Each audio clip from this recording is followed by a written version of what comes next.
What exactly makes a filet mignon different from a tenderloin? And what is it that makes it so tender anyway? We asked a panel of culinary experts which cut you should choose next time you're craving some high-quality beef.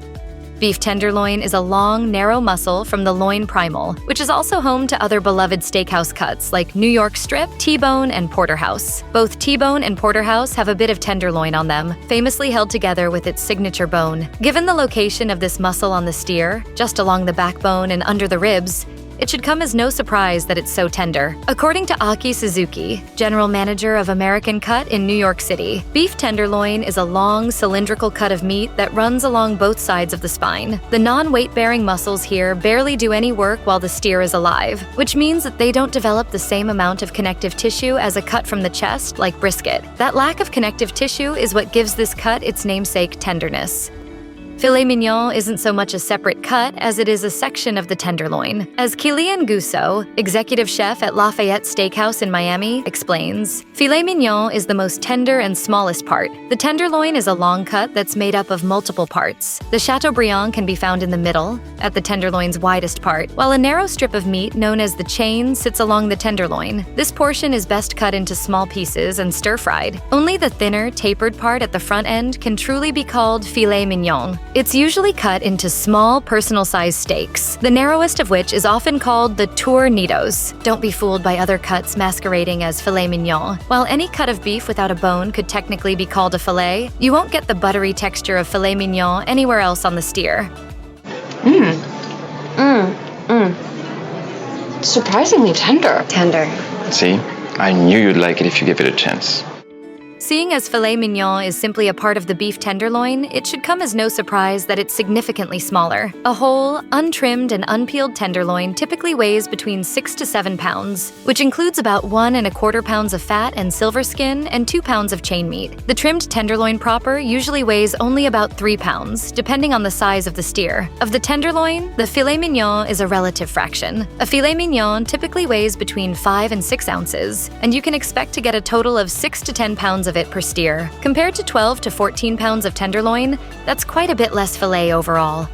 Both filet mignon and beef tenderloin are incredibly tender, as the name of the latter suggests. However, as Aki Suzuki explains, filet mignon, being the smaller end cut of the tenderloin, is often even more tender. Matthew Crater, executive chef at Steak 954 in Fort Lauderdale, Florida, agrees. In his words, the filet will have just a slightly softer texture as it works the least in the muscle. This lack of use is what makes it so tender to eat. Unfortunately, taste and texture are often inversely related when it comes to beef. A more flavorful cut of beef, like brisket or oxtail, is likely to be tougher, whereas tender cuts like filet mignon and tenderloin tend to be subtler. Suzuki says of these two cuts, they are both mild in flavor compared to other cuts like ribeye or strip steak. This holds especially true for filet mignon. Suzuki notes, filet mignon might have a slightly milder flavor due to its smaller size and finer muscle grain.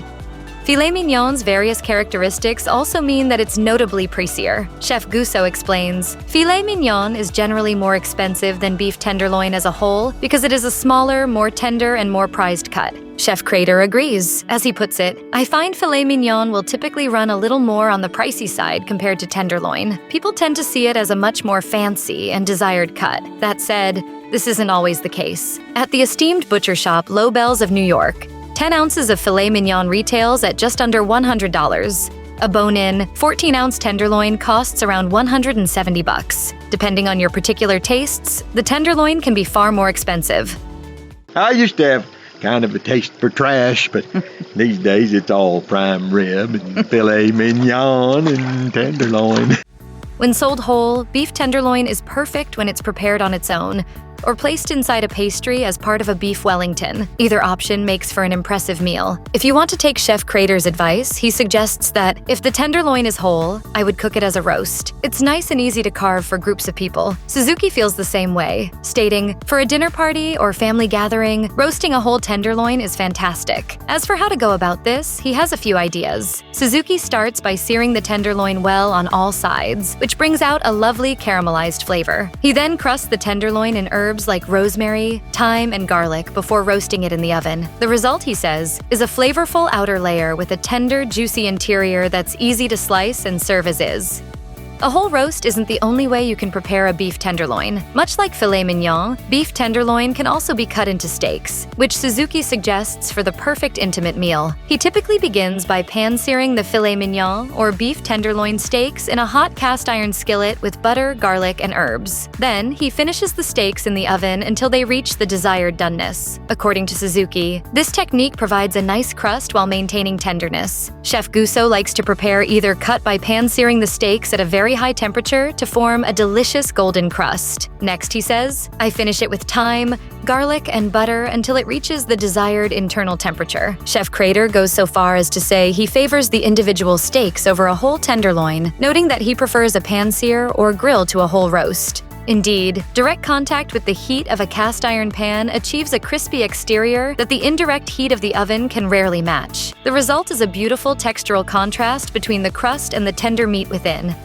Grinding filet mignon or beef tenderloin for a hamburger is criminal behavior in the world of butchery. These cuts, known for their tenderness, lose exactly what makes them so beloved the moment they go through the grinder. But it's not just the expense that makes filet mignon and beef tenderloin such bad burger bases. The best burger meat typically boasts a meat-to-fat ratio of 80-20 or even 70-30. Lean beef tenderloin and filet mignon, with just around 7 grams of fat per 100 grams, have a ratio of 93-7. For a great burger, your best bet is to seek out fattier, inexpensive cuts like chuck, which naturally boasts an 80-20 meat-to-fat ratio. This tougher, richly flavored cut actually benefits from being ground, which helps to break apart some of that chewy connective tissue and turn it into a tender, delicious patty. Why do you want hamburger when you can have filet mignon?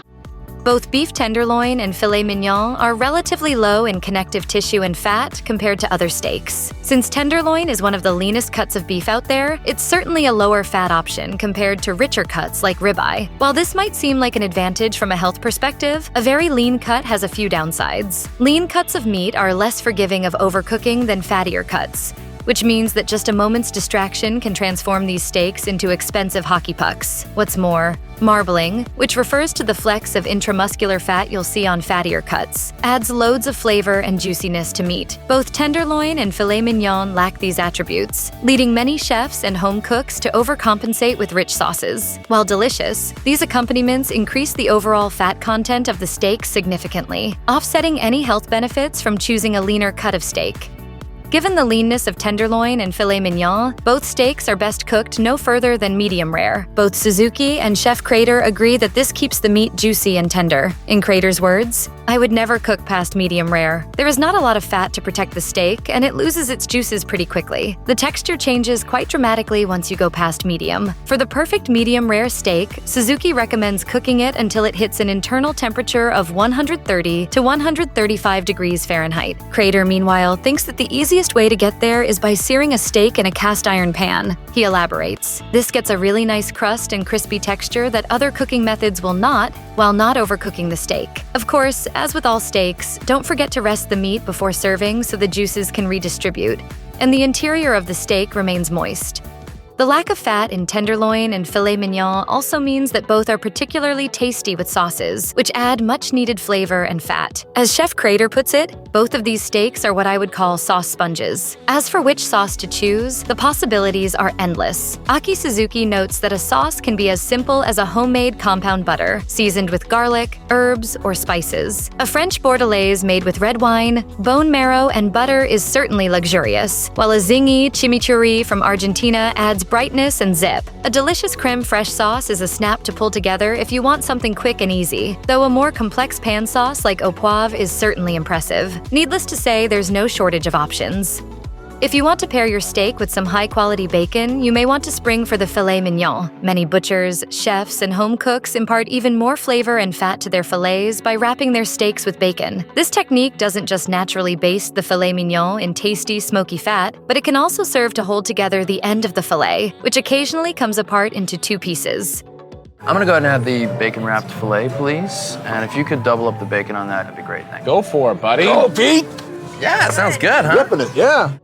To master this technique, it's important to keep a few things in mind. Since filet mignon can overcook so quickly, even with the protective coating of bacon, it's essential to sear the steaks quickly in a pan and finish them in the oven, where the indirect heat will ensure the bacon and steak are cooked to perfection. Resist the urge to use thick-cut bacon here, as it will not cook through until the steak is far past the desired medium rare. If you prefer your steak on the rarer side, it may even be worth it to par-cook the bacon slightly, either in the oven or the microwave, before cooling it and affixing it to the filet. While you can purchase filet mignon already wrapped or barded in bacon, this tends to be far more expensive than just doing it yourself. When attaching the bacon to the filet, stretch it slightly so that it's taut, helping the steak hold its shape and ensuring that it doesn't loosen when the steak invariably shrinks during the cooking process.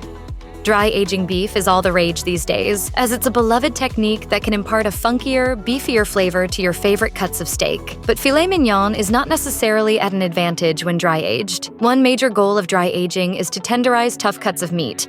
But tenderizing an already tender cut like tenderloin can result in a steak with an unappetizing, mushy texture. And that's not all. As Katie Flannery of Flannery Beef explains, since dry aging essentially involves allowing the outer layers of the cut of beef to succumb to controlled rotting, it contributes to phenomenal loss with regard to the fillet. Unlike other cuts like the short loin, a tenderloin has no protective covering, meaning the excess that is trimmed away is fairly wasteful. According to Flannery, any flavor development isn't worth doubling the cost of this already expensive cut.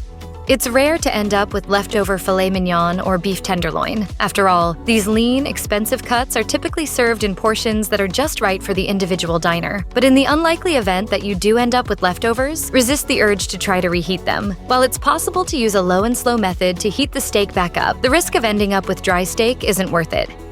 Well, you know what they say about tenderloin, always a risky option. It's got to be done just right.